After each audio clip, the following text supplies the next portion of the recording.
सत श्री अकाल जी दा खालस टीवी देखने वाले देश दुनिया के साडे सारे दर्शकों का बहुत बहुत स्वागत है। पंजाब दीयां खास खबरां दे खास बुलेटिन दे नाल मैं हरशरण कौर। अज 20 जनवरी है, दिन शुक्रवार है। नानकशाही संमत 554 के मुताबिक अज 7 माघ हो गया। खबरां दे इस खास बुलेटिन दे विच तुहानूं सारियां वड्डियां ताज़ा ते अहम खबरां दस दिंदे हां। मौसम विभाग की भविखबाणी के मुताबिक 19 जनवरी को पंजाब में शीत लहर तो हल्की राहत मिली है और तापमान के मामूली वाधा दर्ज किया गया है। तापमान वधण के बावजूद पंजाब के ठंडियां हवावां का दौर किते ना किते चल ही रहा है। सूबे के ज़्यादातर इलाकों के हल्की धुप भी निकलती है और ठंडियां हवावां भी किते ना किते चलदियां रहिंदियां ने। किते ना किते पंजाब दे विच बदलवाई भी देखी गई। कल के दिन भी फरीदकोट सब तो ठंडा रहा पंजाब दे विच, जिथे घट्टो घट्ट तापमान 4.8 डिग्री सैल्सीयस दर्ज किया गया। मौसम विभाग की पेशीनगोई के मुताबिक हुण आउंदे दिनां दे विच लोकां नूं रात नूं पैण वाली ठंड तो मामूली जही राहत मिलेगी। राजधानी चंडीगढ़ के विच भी ठंड तो हल्की राहत महसूस की गई है। ते मौसम विभाग ने जिहड़ा पंजाब दे विच हल्का मींह पैण दी पेशीनगोई कीती सी, ओह भी कई थाईं ते सच साबित हुई है। मानसा जिले के कई पिंडां दे विच रात तो लैके सवेर तक बहुत ही हल्का मींह पिया है, जिस तो बाद ठंड घटण दीयां खबरां भी मिलीआं ने। उधर हिमाचल प्रदेश के विच भी मुख्यमंत्री सुखविंदर सिंह सुक्खू ने बर्फबारी का अलर्ट जारी किया है, जिस दे लई उन्होंने दावा किया कि सूबा सरकार पूरी तरह के नाल तैयार है। सारे विभागों को आदेश दिए गए हैं कि जिथे भी सड़कां जाम ने उन्होंने साफ किया जाए ते आले दुआले दे इलाकिਆਂ ते नज़र रखी जाए।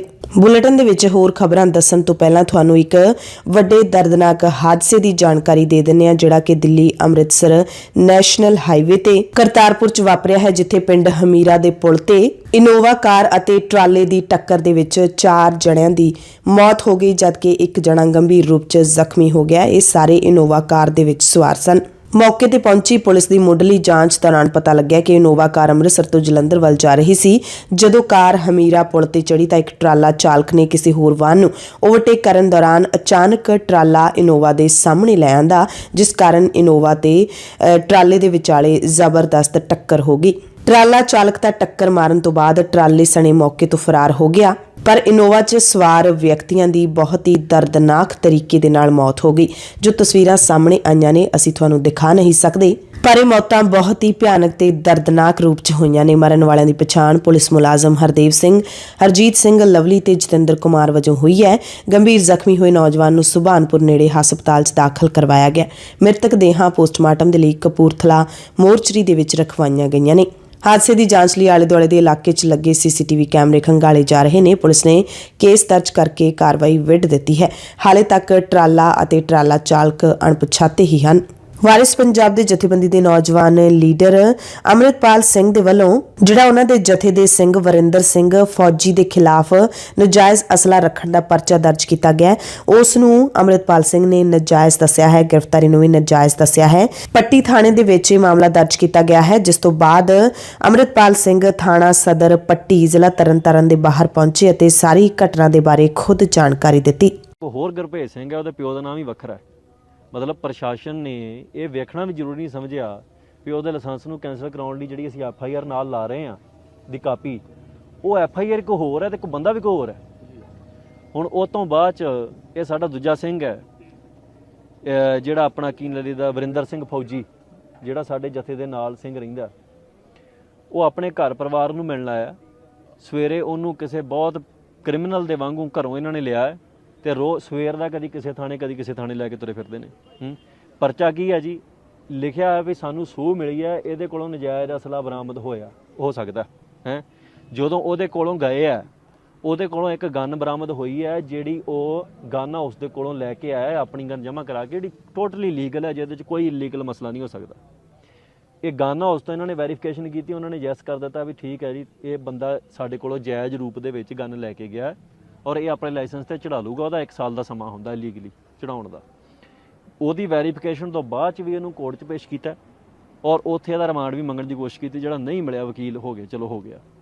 ਪਰ ਮੇਰਾ ਸਵਾਲ ਇਹ ਹਕੂਮਤ ਨੂੰ ਇਹ ਹੈ ਅੱਜ ਦੇ ਮੌਕੇ ਦੇ ਉੱਤੇ ਵੀ ਆਪਾਂ ਕਿਹੜੇ ਰਾਹ 'ਤੇ ਤੁਰਨਾ ਚਾਹੁੰਦੇ। ਜੇ ਤਾਂ ਸਾਨੂੰ ਦੱਸ ਦਿਓ ਵੀ ਜਿਨ੍ਹਾਂ ਨਾਲ ਸਾਡਾ ਮੱਥਾ ਲੱਗਾ, ਅਸੀਂ ਨਸ਼ੇ ਦੇ ਖਿਲਾਫ ਪ੍ਰਚਾਰ ਸ਼ੁਰੂ ਕੀਤਾ ਹੈ, ਤੁਸੀਂ ਮੀਡੀਆ ਵਾਲੇ ਜਾਣਦੇ ਜੋ ਵੀ ਇੱਥੇ ਇਹੋ ਜਿਹੇ ਬੰਦੇ ਬੈਠੇ ਆ ਜਿਹੜੇ ਕਰੋੜਾਂ ਅਰਬਾਂ ਰੁਪਏ ਦਾ ਨਸ਼ਾ ਦਿਹਾੜੀ 'ਚ ਵੇਚਦੇ ਨੇ। ਉਹ ਸਾਡੀ ਜਾਨ ਦੇ ਵੈਰੀ ਬਣ ਗਏ। ਉਹਨਾਂ ਬੰਦਿਆਂ ਨੇ 100 ਤਰੀਕਿਆਂ ਨਾਲ ਸਾਨੂੰ ਮਾਰਨ ਦੀ ਕੋਸ਼ਿਸ਼ ਕਰਨੀ। ਅਸੀਂ ਮੌਤ ਤੋਂ ਡਰਦੇ ਨਹੀਂ, ਪਰ ਸਵਾਲ ਇਹ ਹੈ ਵੀ ਆਪਣੀ ਰਾਖੀ ਅਸੀਂ ਆਪ ਕਰਨੀ ਹੈ। ਜਿਹੜੇ ਸਾਡੇ ਕੋਲ ਸਿੰਘ ਨੇ ਅਸਲਿਆਂ ਵਾਲੇ, ਜਿਹੜੇ ਸਾਡੇ ਅੰਗ ਰੱਖਿਆ ਕਿ ਨੇ ਬਾਡੀਗਾਰਡ ਨੇ, ਉਹਨਾਂ ਨੂੰ ਕੱਲੇ ਨੂੰ ਪਰਚੇ 'ਚ ਉਲਝਾਉਣਾ ਤੇ ਬਾਅਦ 'ਚ ਉਹਨਾਂ ਨੂੰ ਗ੍ਰਿਫਤਾਰ ਕਰਨਾ ਘਰ ਗਿਆ ਨੂੰ, ਇਹ ਕੀ ਸੁਣਾ ਦੇ ਰਿਹਾ ਵੀ ਤੁਸੀਂ ਨਸ਼ੇ ਵਾਲਿਆਂ ਦੇ ਹੱਕ 'ਚ ਭੁਗਤ ਰਹੇ ਜੋ ਤੇ ਜਿਹੜੇ ਨਸ਼ਾ ਬੰਦ ਕਰਾਉਣ ਤੁਰੇ ਉਹਨਾਂ ਦੇ ਖਿਲਾਫ ਭੁਗਤ ਰਹੇ ਜੋ। ਤੁਸੀਂ ਜਿਹੜੇ ਅੰਮ੍ਰਿਤ ਛਕਾ ਰਹੇ ਨੇ ਉਹਨਾਂ ਦੇ ਖਿਲਾਫ ਭੁਗਤਣਾ ਚਾਹੁੰਦੇ ਜੋ। ਸੋ ਹਕੂਮਤ ਨੂੰ ਤੇ ਇਹ ਇੱਕ ਕਿਸਮ ਦੀ ਮੇਰੀ ਤਾੜਨਾ ਵੀ ਹੈ ਵੀ ਭਾਈ ਜੇ ਤੁਹਾਨੂੰ ਲੱਗਦਾ ਵੀ ਸਾਡੇ ਜਥੇ ਦਾ ਕੋਈ ਸਿੰਘ ਹੈ, ਉਹਦੇ ਨਾਲ ਕੋਈ ਗੱਲਬਾਤ ਕਰਨੀ ਹੈ, ਜਦੋਂ ਜਥੇ 'ਚ ਹੁੰਦਾ ਉਦੋਂ ਆ ਜਾਇਆ ਕਰੋ। ਜਾਂ ਤੇ ਪੁਲਿਸ ਅਫਸਰ ਦੱਸਣ, CID ਇੰਟੈਲੀਜੈਂਸ ਡਿਪਾਰਟਮੈਂਟ ਦੱਸੇ ਵੀ ਅੱਜ ਤੱਕ ਇਹ ਸਾਡੇ ਕੋਲ ਆਏ ਹੋਣ ਤੇ ਅਸੀਂ ਇਹਨਾਂ ਨੂੰ ਕਿਹਾ ਹੋਵੇ ਵੀ ਨਹੀਂ ਜੀ ਅਸੀਂ ਤੁਹਾਨੂੰ ਕੁਝ ਦੱਸਣਾ ਨਹੀਂ। ਕੋਰੇ ਕਾਗਜ਼ ਵਾਂਗੂ ਟਰਾਂਸਪੇਰੈਂਸੀ ਇੰਨੀ ਰੱਖੀ ਹੈ, ਪਾਰਦਰਸ਼ਤਾ, ਵੀ ਜੋ ਕਰ ਰਹੇ ਹਾਂ ਸਭ ਦੇ ਸਾਹਮਣੇ ਕਰ ਰਹੇ ਹਾਂ, ਕੋਈ ਲਗਾ ਕੇ ਨਹੀਂ ਕਰ ਰਹੇ। ਸੋ ਇਸ ਕਰਕੇ ਜੇ ਸਾਡੇ ਤੇ ਨਜਾਇਜ਼ ਅਸਲੇ ਪਾਉਣੇ ਆ, ਫਲਾਣ ਕਰਨਾ, ਢੀਂਗ ਕਰਨਾ, ਫਿਰ ਦੱਸ ਦੇਣਾ ਅਸੀਂ ਰੱਖੀ ਵੀ ਫਿਰੀਏ 2-4। ਐਵੇਂ ਥੋੜੀ ਝੂਠੇ ਪਰਚੇ ਪਾ। ਅਸੀਂ ਤੇ ਸੋਚਦੇ ਹਾਂ ਵੀ ਨਸ਼ਾ ਬੰਦ ਕਰਾ ਰਹੇ, ਕੰਮ ਸਰਕਾਰ ਦਾ, ਇਹ ਨਸ਼ਾ ਬੰਦ ਕਰਾਉਣਾ ਸਰਕਾਰ ਦਾ ਕੰਮ ਹੈ, ਮੇਰਾ ਤਾਂ ਨਹੀਂ। ਅਸੀਂ ਕਰਾ ਰਹੇ ਹਾਂ, ਬੋਝ ਅਸੀਂ ਸਰਕਾਰ ਦਾ ਚੁੱਕੀਏ। ਜਿਹੜੇ ਵੱਡੇ ਮਗਰਮੱਛ ਨੇ ਉਹਨਾਂ ਨਾਲ ਦੁਸ਼ਮਣੀ ਸਾਡੀ ਪਵੇ, ਧਮਕੀਆਂ ਸਾਨੂੰ ਮਿਲਣ, ਹਮਲੇ ਹੋਣ ਦੀਆਂ ਸਾਜ਼ਿਸ਼ਾਂ ਸਾਡੇ ਤੇ ਹੋਣ ਤੇ ਆ ਜਾ ਕੇ ਬੰਦੇ ਚੁੱਕਣ ਦੀ ਵਾਰੀ ਸਾਡੇ ਚੁੱਕੇ ਜਾਣ। ਇਹ ਸਰਕਾਰ ਬੈਠ ਕੇ ਤੈਅ ਕਰ ਲੇ। ਉਧਰ ਮੋਹਾਲੀ ਚੰਡੀਗੜ੍ਹ ਬਾਰਡਰ ਤੇ ਲੱਗਿਆ ਸਿੰਘਾਂ ਦਾ ਮੋਰਚਾ ਵੀ ਲਗਾਤਾਰ ਭਖਦਾ ਜਾ ਰਿਹਾ ਹੈ। ਇਸ ਪੱਕੇ ਮੋਰਚੇ ਦੇ ਵਿੱਚ ਹਰ ਵਰਗ ਦੇ ਲੋਕ ਜੁੜਨ ਲੱਗੇ ਨੇ। ਵਿਦੇਸ਼ਾਂ ਦੇ ਵਿੱਚ ਵੀ ਲੋਕ ਲਹਿਰ ਬਣਨੀ ਸ਼ੁਰੂ ਹੋ ਗਈ ਹੈ। ਅਮਰੀਕਾ ਦੇ ਵਿੱਚ ਇਸ ਮੋਰਚੇ ਦੇ ਹੱਕ ਵਿੱਚ ਅਤੇ ਬੰਦੀ ਸਿੰਘਾਂ ਦੀ ਰਿਹਾਈ ਦੇ ਲਈ ਪ੍ਰਦਰਸ਼ਨ ਹੋਇਆ ਹੈ। ਧਰਨੇ ਦੇ ਵਿੱਚ ਹੁਣ ਸਿਆਸੀ ਲੀਡਰਾਂ ਦੇ ਸੰਬੋਧਨ ਕਰਨ ਤੇ ਰੋਕ ਲਾ ਦਿੱਤੀ ਗਈ ਹੈ ਅਤੇ ਲੰਗਰਾਂ ਦਾ ਇੱਥੇ ਖਾਸ ਪ੍ਰਬੰਧ ਕੀਤਾ ਗਿਆ। ਵੱਖ-ਵੱਖ ਜਥੇਬੰਦੀਆਂ ਵੱਲੋਂ ਸੜਕ ਦੇ ਦੋਵੇਂ ਪਾਸੇ ਪੱਕੇ ਸ਼ੈੱਡ ਬਣਾਉਣੇ ਸ਼ੁਰੂ ਕਰ ਦਿੱਤੇ ਗਏ ਨੇ। ਉਧਰ ਜਿਹੜੀ SGPC ਪ੍ਰਧਾਨ ਧਾਮੀ ਤੇ ਹਮਲਾ ਹੋਣ ਦੀ ਘਟਨਾ ਵਾਪਰੀ ਹੈ, ਉਸ ਤੋਂ ਬਾਅਦ ਕੇਂਦਰ ਤੇ ਪੰਜਾਬ ਦੀਆਂ ਖੁਫੀਆ ਏਜੰਸੀਆਂ ਦੇ ਵੱਲੋਂ ਇੱਥੇ ਬੈਠੇ ਸਿੱਖਾਂ ਦੀਆਂ ਗਤੀਵਿਧੀਆਂ ਤੇ ਤਿੱਖੀ ਨਜ਼ਰ ਰੱਖੀ ਜਾ ਰਹੀ ਹੈ।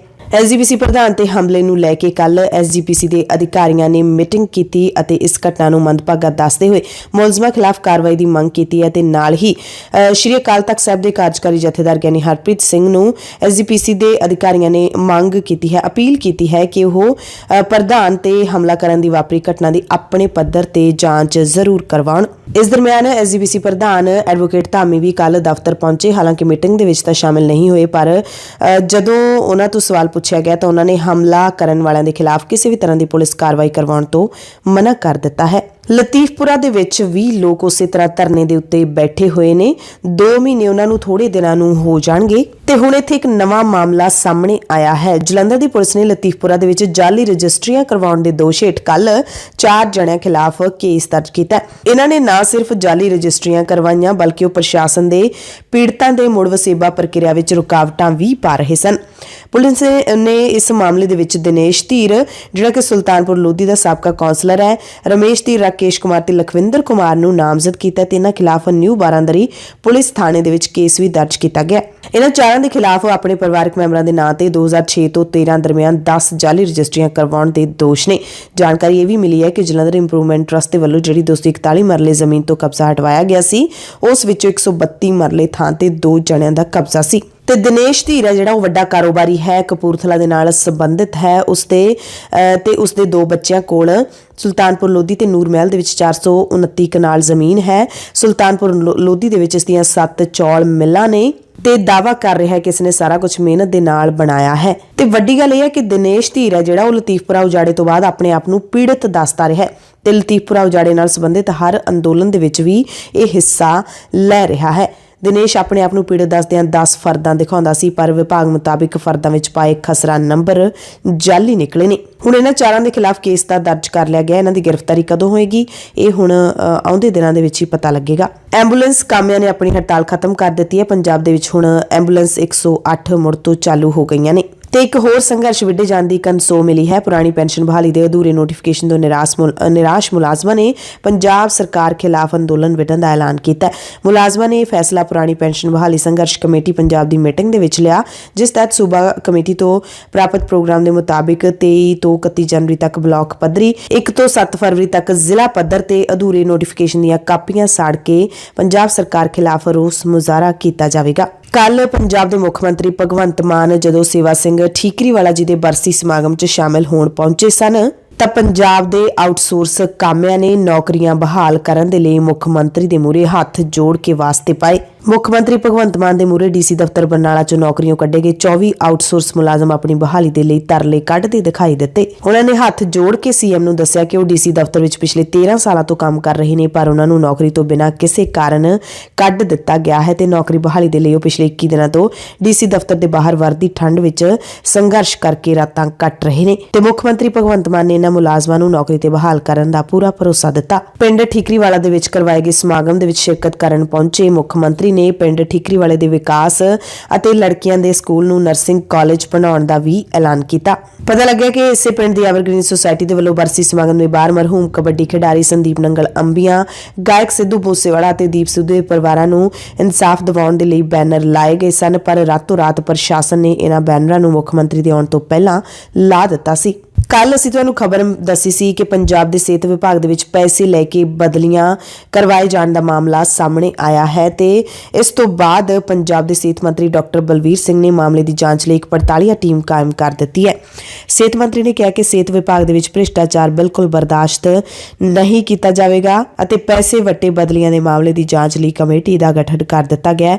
ਕਮੇਟੀ ਦੀ ਰਿਪੋਰਟ ਤੋਂ ਬਾਅਦ ਬਣਦੀ ਕਾਰਵਾਈ ਕੀਤੀ ਜਾਵੇਗੀ। ਪੰਜਾਬ ਦੀਆਂ ਖਾਸ ਖਬਰਾਂ ਦੇ ਖਾਸ ਬੁਲੇਟਿਨ ਦੇ ਵਿੱਚ ਕੁਝ ਹੋਰ ਖਬਰਾਂ ਤੁਹਾਨੂੰ ਵਿਸਥਾਰ ਨਾਲ ਦੱਸ ਦਿੰਦੇ ਹਾਂ। ਪੰਜਾਬ ਦੇ ਮੁੱਖ ਮੰਤਰੀ ਭਗਵੰਤ ਮਾਨ ਦੇ ਵੱਲੋਂ ਮਾਲਬਰੋਸ ਸ਼ਰਾਬ ਫੈਕਟਰੀ ਬੰਦ ਕੀਤੇ ਜਾਣ ਦੇ ਐਲਾਨ ਤੋਂ ਬਾਅਦ ਵੀ ਜ਼ੀਰਾ ਦੇ ਵਿੱਚ ਪੱਕਾ ਮੋਰਚਾ ਲਗਾਤਾਰ ਜਾਰੀ ਹੈ।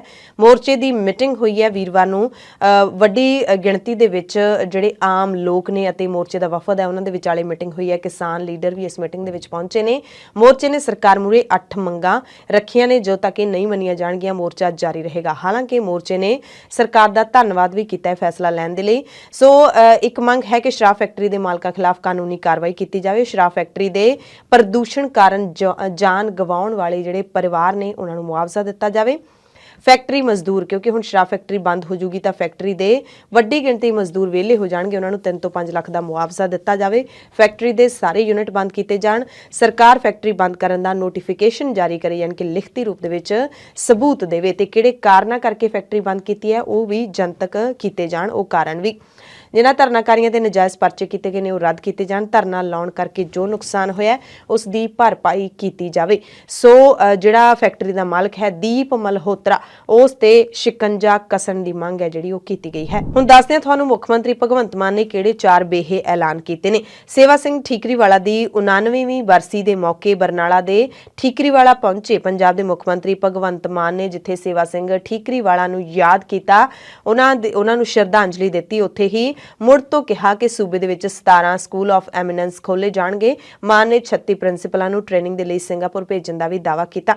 ਮੁੱਖ ਮੰਤਰੀ ਮਾਨ ਨੇ ਦਾਅਵਾ ਕੀਤਾ ਕਿ ਮੈਂ ਪੰਜਾਬ ਦਾ ਕੋਈ ਵੀ ਮੁੱਦਾ ਨਹੀਂ ਛੱਡਾਂਗਾ। ਕਹਿੰਦੇ ਮੈਨੂੰ ਪਤਾ ਹੈ ਕਿ ਜੇ ਤਾੜੀਆਂ ਮੇਰੀਆਂ ਨੇ ਤੇ ਫਿਰ ਗਾਲਾਂ ਵੀ ਮੇਰੀਆਂ ਨੇ। ਲੋਕਾਂ ਨੇ ਮੇਰੇ ਤੇ ਜ਼ਿੰਮੇਵਾਰੀਆਂ ਵਾਲਾ ਘੜਾ ਧਰਿਆ ਹੈ, ਇਸ ਕਰਕੇ ਮੈਂ ਡਰ ਕੇ ਪੈਰ ਧਰਦਾ ਹਾਂ। ਕਹਿੰਦੇ ਵਿਰੋਧੀ ਪਾਰਟੀਆਂ ਦੀ ਮੈਂ ਗੱਲ ਹੀ ਨਹੀਂ ਕਰਨੀ ਕਿਉਂਕਿ ਉਹ ਮੇਰੇ ਬੂਟਾਂ ਤੇ ਟਿੱਪਣੀਆਂ ਕਰਦੇ ਨੇ, ਕਦੇ ਮੇਰੇ ਪੈਨ ਤੇ ਟਿੱਪਣੀਆਂ ਕਰਦੇ ਨੇ। ਕੀ ਇਹ ਕੋਈ ਪੰਜਾਬ ਦੇ ਮੁੱਦੇ ਨੇ? ਪੰਜਾਬ ਦੇ ਮੁੱਦਿਆਂ ਤੇ ਗੱਲ ਕਰਨੀ ਚਾਹੀਦੀ ਹੈ। ਪੁਰਾਣੀਆਂ ਸਰਕਾਰਾਂ ਤਾਂ ਸਿਰਫ ਤੇ ਸਿਰਫ ਖਾਲੀ ਖਜ਼ਾਨੇ ਦਾ ਢੰਡੋਰਾ ਪਿੱਟਦੀਆਂ ਰਹੀਆਂ ਨੇ, ਕੰਮ ਨਹੀਂ ਕੀਤਾ।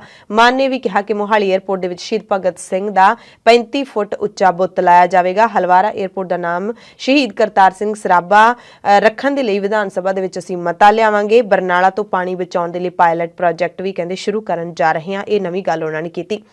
3 ਪੀੜ੍ਹੀਆਂ ਤੋਂ ਕਹਿੰਦੇ ਸਾਡੇ ਨਾਲ ਯਾਨੀ ਕਿ ਪੰਜਾਬੀਆਂ ਨਾਲ ਧੋਖੇ ਹੁੰਦੇ ਆ ਰਹੇ ਨੇ, ਪਰ ਹੁਣ ਪੰਜਾਬ ਦੇ ਲੋਕਾਂ ਦੇ ਘਰੇ ਆ ਕੇ ਰਜਿਸਟਰੀਆਂ ਹੋਇਆ ਕਰਨਗੀਆਂ। ਅਫਸਰ ਘਰੇ ਆ ਕੇ ਤੁਹਾਡੇ ਰਜਿਸਟਰੀ ਕਰਿਆ ਕਰਨਗੇ ਜ਼ਮੀਨਾਂ ਦੀ।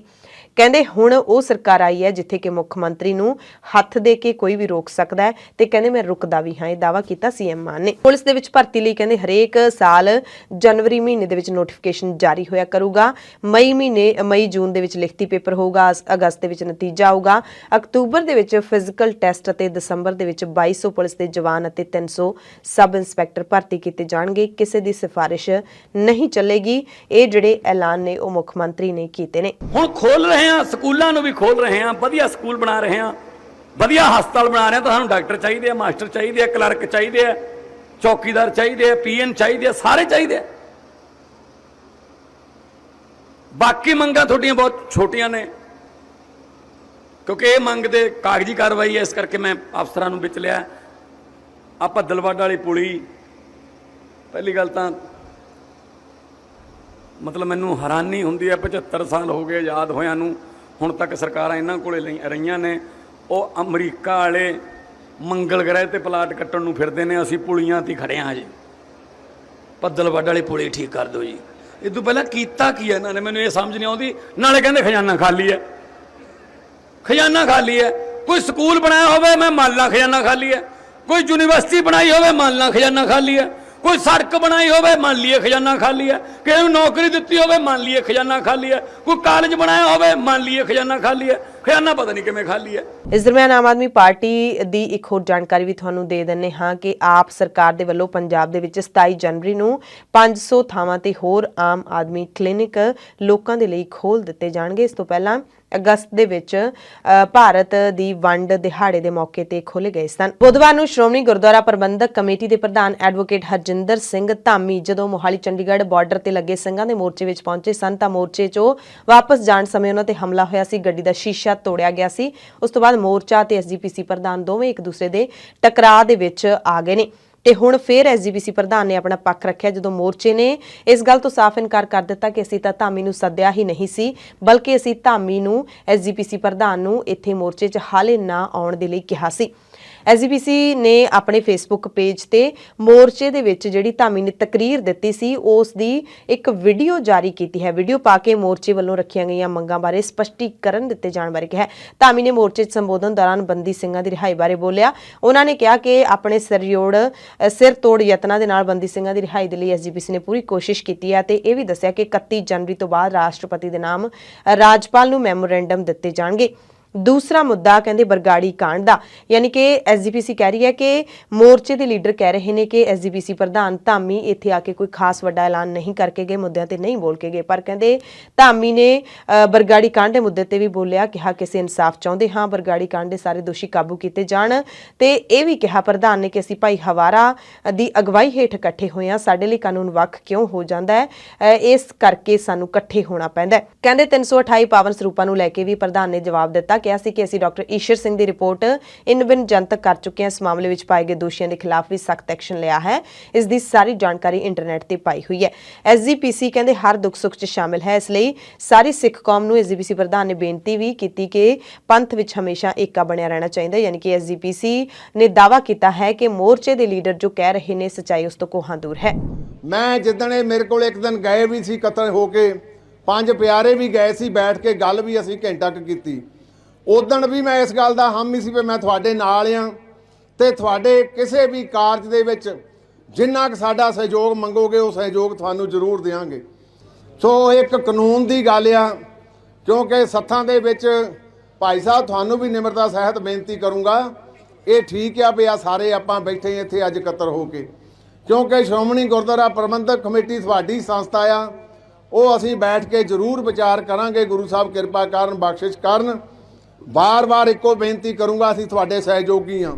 ਇਸ ਦਰਮਿਆਨ ਐਡਵੋਕੇਟ ਧਾਮੀ ਤੇ ਜਿਹੜਾ ਹਮਲਾ ਹੋਇਆ ਸੀ ਉਸ ਦੀ ਲਗਾਤਾਰ ਨਿੰਦਿਆ ਕੀਤੀ ਜਾ ਰਹੀ ਹੈ। ਐਸਜੀਪੀਸੀ ਦੀ ਸਾਬਕਾ ਪ੍ਰਧਾਨ ਬੀਬੀ ਜਗੀਰ ਕੌਰ ਨੇ ਵੀ ਨਿੰਦਿਆ ਕੀਤੀ ਹੈ ਕਿ ਅਜਿਹੀ ਘਟਨਾ ਨਹੀਂ ਵਾਪਰਨੀ ਚਾਹੀਦੀ ਸੀ, ਕਿਉਂਕਿ ਗੁਰੂ ਨਾਨਕ ਸਾਹਿਬ ਨੇ ਸਿੱਖ ਕੌਮ ਨੂੰ ਸੰਵਾਦ ਕਰਨ ਦਾ ਰਾਹ ਦਿਖਾਇਆ ਹੋਇਆ। ਮਸਲਾ ਜਿੰਨਾ ਮਰਜ਼ੀ ਵੱਡਾ ਤੇ ਵਿਗੜਿਆ ਹੋਵੇ, ਇਸ ਨੂੰ ਸੰਵਾਦ ਨਾਲ ਹੱਲ ਕੀਤਾ ਜਾ ਸਕਦਾ ਹੈ। ਜਗੀਰ ਕੌਰ ਨੇ ਕਿਹਾ ਕਿ ਧਾਮੀ ਉਸ ਥਾਂ ਤੇ ਵਿਅਕਤੀਗਤ ਤੌਰ ਤੇ ਨਹੀਂ ਗਏ ਸਨ, ਬਲਕਿ ਐਸਜੀਪੀਸੀ ਪ੍ਰਧਾਨ ਦੀ ਹੈਸੀਅਤ ਵਜੋਂ ਗਏ ਸਨ। ਲੜਾਈ ਵਿਚਾਰਾਂ ਦੀ ਹੋਣੀ ਚਾਹੀਦੀ ਹੈ, ਨਾ ਕਿ ਹਿੰਸਕ। ਇਸ ਦਰਮਿਆਨ ਭਾਈ ਬਲਵੰਤ ਸਿੰਘ ਰਾਜੋਆਣਾ ਦੀ ਭੈਣ ਕਮਲਦੀਪ ਕੌਰ ਨੇ ਵੀ ਧਾਮੀ ਤੇ ਹੋਏ ਹਮਲੇ ਦੀ ਨਿੰਦਿਆ ਕੀਤੀ ਹੈ। ਉਹਨਾਂ ਕਿਹਾ ਕਿ ਐਸਜੀਪੀਸੀ ਸਿੱਖਾਂ ਦੀ ਸਿਰਮੌਰ ਸੰਸਥਾ ਹੈ ਤੇ ਬੰਦੀ ਸਿੰਘਾਂ ਦੀ ਰਿਹਾਈ ਦੇ ਲਈ ਪਿਛਲੇ ਲੰਬੇ ਸਮੇਂ ਤੋਂ ਯਤਨ ਕਰ ਰਹੀ ਹੈ।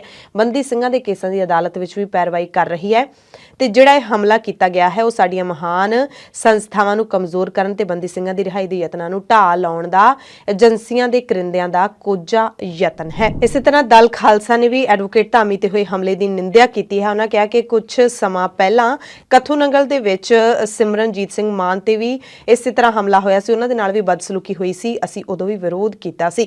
ਉਹਨਾਂ ਕਿਹਾ ਕਿ ਸਿੱਖਾਂ ਦੀਆਂ ਅਹਿਮ ਸੰਸਥਾਵਾਂ ਦੇ ਮੁਖੀਆਂ ਨਾਲ ਮਤਭੇਦ ਹੋਣ ਦੇ ਬਾਵਜੂਦ ਉਹਨਾਂ ਦਾ ਵਿਰੋਧ ਕਰਨ ਦਾ ਤਰੀਕਾ ਸਹੀ ਨਹੀਂ ਹੈ। ਨੌਜਵਾਨਾਂ ਦਾ ਇਹ ਕੰਮ ਮੋਰਚੇ ਦੇ ਲਈ ਮਦਦਗਾਰ ਨਹੀਂ ਹੋਵੇਗਾ, ਸਗੋਂ ਬੰਦੀ ਸਿੰਘਾਂ ਦੀ ਰਿਹਾਈ ਦੀ ਜਾਇਜ਼ ਮੰਗ ਦੇ ਲਈ ਲੱਗੇ ਮੋਰਚੇ ਨੂੰ ਢਾਹ ਲਾਵੇਗਾ। ਅਨਫੋਰਚੂਨੇਟ ਹੈ, ਮੰਦਭਾਗਾ ਹੈ, ਅਫਸੋਸਨਾਕ ਹੈ, ਗਲਤ ਹੋਇਆ। ਇਹ ਕੋਈ ਤਰੀਕਾ ਨਹੀਂ ਹੈ ਕਿ ਇਸ ਤਰੀਕੇ ਦੇ ਨਾਲ ਸੰਸਥਾਵਾਂ ਦੇ ਮੁਖੀਆਂ ਨੂੰ ਡੀਲ ਕੀਤਾ ਜਾਵੇ, ਨਜਿੱਠਿਆ ਜਾਵੇ। 2006 ਦੇ ਵਿੱਚ ਕੱਥੂ ਨੰਗਲ ਦੇ ਵਿੱਚ ਮਾਨ ਸਾਹਿਬ ਨਾਲ ਵੀ ਇਸੇ ਤਰ੍ਹਾਂ ਹੀ ਕੀਤਾ ਗਿਆ ਸੀ। ਉਦੋਂ ਵੀ ਮੈਂ ਉੱਥੇ ਨਾਲ ਸੀ, ਮੈਂ ਅੱਖੀ ਦੇਖੀ ਆ ਉਹ ਸੀਨ।